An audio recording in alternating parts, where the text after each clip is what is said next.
രണ്ട് ശമൂവേലിന്റെ പുസ്തകം അദ്ധ്യായം 14. രാജാവിന്റെ ഹൃദയം അബ്ശാലോമിനെക്കുറിച്ച് വിചാരപ്പെടുന്നു എന്ന് സെരൂയയുടെ മകനായ യോവാബ് ഗ്രഹിച്ചപ്പോൾ തെക്കോവ പട്ടണത്തിലേക്ക് ആളയച്ച് അവിടെനിന്ന് വിവേകമതിയായ ഒരു സ്ത്രീയെ വരുത്തി അവളോട്, മരിച്ചുപോയവനെക്കുറിച്ച് ഏറിയ നാളായി ദുഃഖിച്ചുകൊണ്ടിരിക്കുന്ന ഭാര്യയുടെ ഭാവത്തിൽ നീ ദുഃഖം നടിച്ചും ദുഃഖവസ്ത്രം ധരിച്ചും തൈലം പൂശാതെയും രാജാവിന്റെ അടുക്കൽ ചെന്ന് അവനോട് ഇപ്രകാരം സംസാരിക്കണം എന്ന് പറഞ്ഞു. യോവാബ് വാക്കുകൾ അവൾക്ക് ഉപദേശിച്ചു കൊടുത്തു. ഇങ്ങനെ തെക്കോവക്കാരത്തിയായ സ്ത്രീ രാജാവിനോട് സംസാരിക്കുവാൻ ചെന്ന് സാഷ്ടാംഗം വീണ് നമസ്കരിച്ചു. രാജാവേ, സഹായിക്കണമേ എന്ന് പറഞ്ഞു. രാജാവ് അവളോട്, നിനക്ക് എന്ത് സംഭവിച്ചു എന്ന് ചോദിച്ചതിന് അവൾ പറഞ്ഞത്, ഞാൻ ഒരു വിധവ ആകുന്നു. എന്റെ ഭർത്താവ് മരിച്ചുപോയി. എന്നാൽ അങ്ങയുടെ ഈ ദാസിക്ക് 2 പുത്രന്മാർ ഉണ്ടായിരുന്നു. അവർ വയലിൽ വെച്ച് തമ്മിൽ കലഹിച്ചു. അവരെ പിടിച്ച് മാറ്റുവാൻ ആരും ഇല്ലാതിരുന്നതുകൊണ്ട് ഒരുവൻ മറ്റവനെ അടിച്ചുകൊന്നു.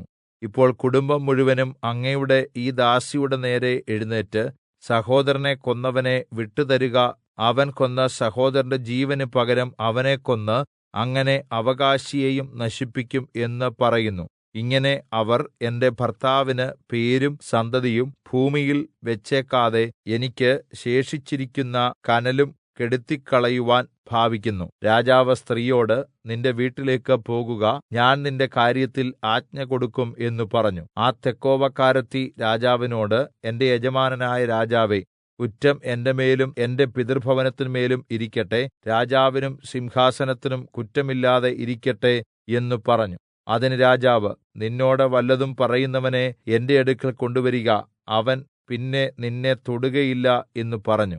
രക്തപ്രതികാരകൻ അധികം സംഹാരം ചെയ്യുകയും എന്റെ മകനെ അവർ നശിപ്പിക്കുകയും ചെയ്യാതിരിക്കേണ്ടതിന് രാജാവ് ദൈവമായ യഹോവയെ ഓർക്കണമേ എന്ന് അവൾ പറഞ്ഞു. അതിനവൻ, യഹോവയാണ, നിന്റെ മകന്റെ ഒരു മുടിപോലും നിലത്ത് വീഴുകയില്ല എന്ന് പറഞ്ഞു. അപ്പോൾ ആ സ്ത്രീ യജമാനനായ രാജാവിനോട്, അങ്ങയുടെ ഈ ദാസി ഒരു വാക്ക് ബോധിപ്പിച്ചുകൊള്ളട്ടെ എന്ന് പറഞ്ഞു. പറയുക എന്ന് അവൻ പറഞ്ഞു. ആ സ്ത്രീ പറഞ്ഞത്, ഇങ്ങനെയുള്ള കാര്യം അങ്ങ് ദൈവത്തിന്റെ ജനത്തിന് വിരോധമായി വിചാരിക്കുന്നത് എന്ത്? ഓടിപ്പോയവനെ രാജാവ് മടക്കി വരുത്താഞ്ഞതിനാൽ ഇപ്പോൾ കല്പിച്ച വചനം കൊണ്ട് രാജാവ് തന്നെ കുറ്റക്കാരനെന്ന് വന്നുവല്ലോ. നാം മരിക്കേണ്ടവരും നിലത്ത് ഒഴിച്ചുകളഞ്ഞതും വീണ്ടും ചേർത്തുകൂടാത്തതുമായ വെള്ളം പോലെ ഇരിക്കുന്നു. ദൈവം ജീവനെ എടുത്തുകളയാതെ ഭ്രഷ്ടനായവൻ തനിക്ക് ഇനിയും ഭ്രഷ്ടനായിരിക്കാതവണ്ണം മാർഗ്ഗം ചിന്തിക്കുന്നു. ജനം എന്നെ ഭയപ്പെടുത്തുക കൊണ്ടാകുന്നു ഇപ്പോൾ ഞാൻ എന്റെ യജമാനനായ രാജാവിനോട് ഈ കാര്യം പറവാൻ വന്നത്. അങ്ങയുടെ ദാസി പറഞ്ഞത് ഞാൻ ഇപ്പോൾ രാജാവിനോട് സംസാരിക്കും. തന്റെ ദാസിയുടെ അപേക്ഷപ്രകാരം രാജാവ് ചെയ്യുമായിരിക്കും. രാജാവ് അടിയനെ കേൾക്കുകയും എന്നെയും എന്റെ മകനെയും ഒന്നിച്ച് ദൈവത്തിന്റെ അവകാശത്തിൽ നിന്ന് നശിപ്പിക്കുവാൻ ഭാവിക്കുന്നവന്റെ കയ്യിൽ നിന്ന് വിടുവിക്കുകയും ചെയ്യും. എന്റെ യജമാനനായ രാജാവിന്റെ കല്പന ഇപ്പോൾ ആശ്വാസമായിരിക്കും. ഗുണവും ദോഷവും തിരിച്ചറിയുവാൻ എന്റെ യജമാനനായ രാജാവ് ഒരു ദൈവദൂതനെപ്പോലെ ഇരിക്കുന്നു എന്നും അടിയൻ പറഞ്ഞു. അതുകൊണ്ട് നിന്റെ ദൈവമായ യഹോവ നിന്നോടുകൂടെ ഇരിക്കുമാറാകട്ടെ. രാജാവ് സ്ത്രീയോട്, ഞാൻ നിന്നോട് ചോദിക്കുന്നതൊന്നും എന്നിൽ നിന്ന് മറച്ചുവെക്കരുത് എന്ന് കല്പിച്ചു. എന്റെ യജമാനനായ രാജാവ് കല്പിച്ചാലും എന്ന് സ്ത്രീ പറഞ്ഞു. അപ്പോൾ രാജാവ്, നിന്റെ കൂടെ ഇതിലൊക്കെയും യോവാബിന്റെ കൈ ഇല്ലയോ എന്ന് ചോദിച്ചതിന് സ്ത്രീ ഉത്തരം പറഞ്ഞത്, എന്റെ യജമാനനായ രാജാവേ, നിന്റെ ജീവനാണ. എന്റെ യജമാനനായ രാജാവ് അരുളിച്ചെയ്താൽ വലത്തോട്ടോ ഇടത്തോട്ടോ ആർക്കും മാറിക്കൂടാ. നിന്റെ ഭൃത്യനായ യോവാബ് തന്നെ ആകുന്നു ഇത് അടിയനോട് കല്പിച്ചത്. അവൻ തന്നെ ഈ വാചകമൊക്കെയും അടിയന് ഉപദേശിച്ചു തന്നത്. കാര്യങ്ങളെല്ലാം നേരെയാക്കാൻ നിന്റെ ഭൃത്യനായ യോവാബ് ഇത് ചെയ്തിരിക്കുന്നു. എന്നാൽ ഭൂമിയിലുള്ള സകലവും അറിയുവാൻ ഒരു ദൈവദൂതന്റെ ജ്ഞാനത്തിനൊത്തവണ്ണം എന്റെ യജമാനൻ ജ്ഞാനമുള്ളവനാകുന്നു. രാജാവ് യോവാബിനോട്, ശരി, ഞാൻ ഈ കാര്യം സമ്മതിച്ചിരിക്കുന്നു. അതുകൊണ്ട് നീ ചെന്ന് അബ്ശാലോം കുമാരനെ തിരിച്ചു കൊണ്ടുവരിക എന്ന് കല്പിച്ചു. അപ്പോൾ യോവാബ് സാഷ്ടാംഗം വീണ് നമസ്കരിച്ചു, രാജാവിനെ അഭിനന്ദിച്ചു.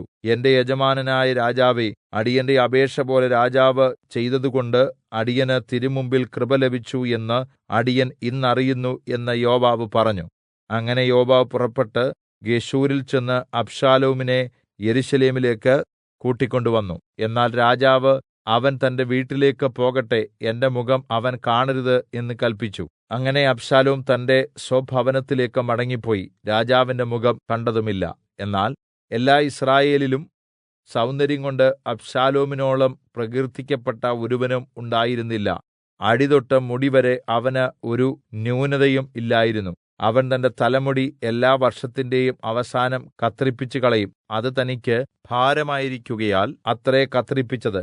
അവന്റെ തലമുടി കത്രിച്ചാൽ രാജതൂക്കത്തിന് 200 ശേക്കെൽ കാണും. അബ്ശാലോമിന് 3 പുത്രന്മാരും താമാർ എന്നു പേരുള്ള ഒരു മകളും ജനിച്ചിരുന്നു. അവൾ സൗന്ദര്യമുള്ള സ്ത്രീ ആയിരുന്നു. രാജാവിന്റെ മുഖം കാണാതെ അബ്ശാലോം 2 വർഷം മുഴുവനും യെരൂശലേമിൽ വസിച്ചു. ആകയാൽ അബ്ശാലോം യോവാബിനെ രാജാവിന്റെ അടുക്കൽ അയക്കേണ്ടതിന് അവനെ വിളിക്കുവാൻ ആളയച്ച്. എന്നാൽ അവൻ അവന്റെ അടുക്കൽ ചെന്നില്ല. രണ്ടാമത് പറഞ്ഞയച്ചിട്ടും അവൻ ചെന്നില്ല. അതുകൊണ്ട് അവൻ തന്റെ ഭൃത്യന്മാരോട്, ഇതാ എന്റെ നിലത്തിനരികെ യോവാബിന് ഒരു നിലമുണ്ടല്ലോ, അതിൽ യവം വിളഞ്ഞുകിടക്കുന്നു. പോയി അത് തീവെച്ച് ചുട്ടുകളയുവീൻ എന്ന് പറഞ്ഞു. അങ്ങനെ അബ്ശാലോമിന്റെ ഭൃത്യന്മാർ ആ കൃഷി ചുട്ടുകളഞ്ഞു. അപ്പോൾ യോവാബ് എഴുന്നേറ്റ് അബ്ശാലോമിന്റെ വീട്ടിൽ ചെന്ന് അവനോട്, നിന്റെ ഭൃത്യന്മാർ എന്റെ കൃഷി ചുട്ടുകളഞ്ഞത് എന്ത് എന്ന് ചോദിച്ചു. അബ്ശാലോം യോവാബിനോട്, ഞാൻ ഗെശൂരിൽ നിന്ന് എന്തിന് വന്നിരിക്കുന്നു?